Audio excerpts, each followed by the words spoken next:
Olá!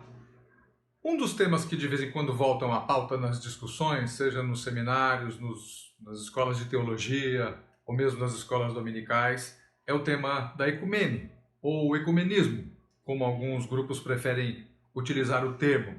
Eu quero ler um texto aqui do Evangelho de Mateus, capítulo 10, versículos 30, ou melhor, 12 e 13, que diz assim: Ao entrarem na casa, saúdem-na. Se a casa for digna, que a paz de vocês venha sobre ela. Se, porém, não for digna, a paz voltará para vocês. Nós precisamos entender o significado original dos termos. É o esforço que nós fazemos em teologia, procurar entender qual é a intenção, qual foi a intenção original do autor. Isso nos ajuda a compreender, ao menos, o sentido do texto, para que possamos aplicar nos nossos dias, na nossa experiência de fé, na nossa experiência cristã e comunitária.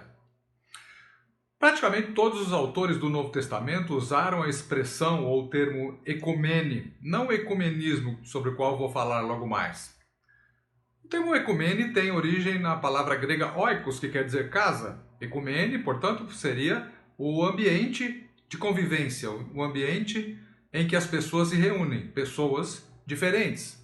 Utilizando em um modo mais amplo, Oikos seria até mesmo o planeta Terra. Poderíamos utilizá-lo para falar do cuidado com a natureza e coisas do tipo.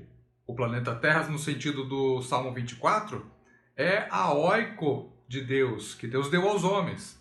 Do Senhor é o mundo, o planeta, todas as pessoas que vivem nesta casa que se chama planeta Terra. Posteriormente, o termo oikomene, que é o ambiente de convivência das pessoas diferentes,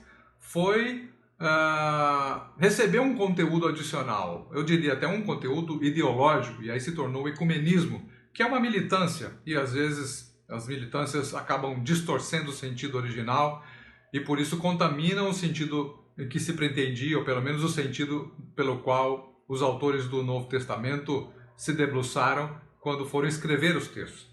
Bem, aqui nós lemos que Jesus disse que não há prejuízo em promover a paz dentro de uma casa que não é a nossa casa. Ao contrário, é um mandamento. Ele diz que quando entrarmos numa casa, devemos cumprimentá-la com a paz. Se houver uma paz recíproca, haverá uma comunhão entre essas pessoas. Se não houver paz, aquilo que nós desejamos a elas retornará para nós, de modo que aquele que procura a paz não sofre prejuízo algum.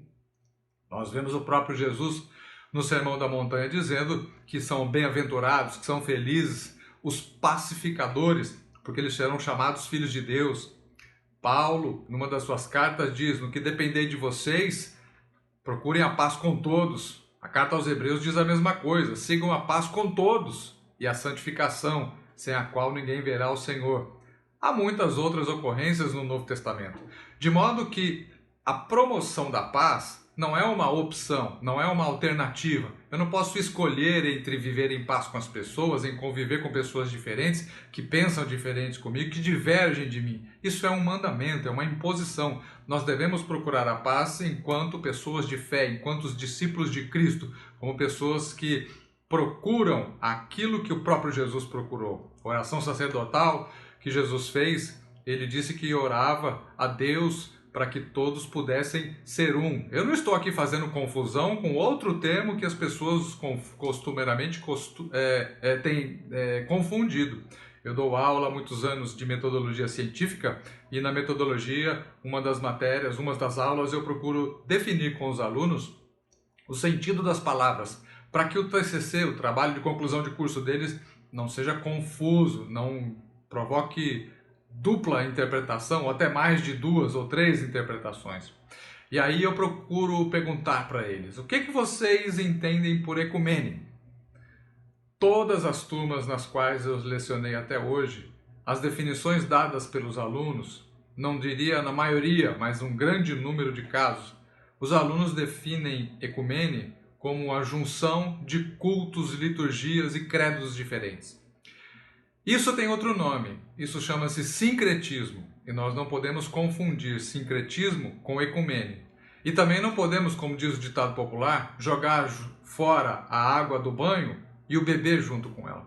Não é pelo fato das pessoas não compreenderem o uso a rigor da palavra ecumene ou da palavra oikos que nós devemos abandonar a procura pela paz.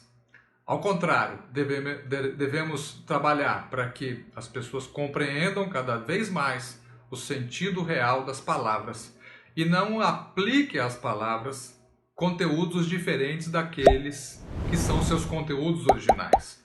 Ok? É isso aí. Se você gostou desse vídeo, compartilhe com os seus amigos, inscreva-se no canal e para receber as notificações das próximas postagens que farei, ative o sininho. Até mais!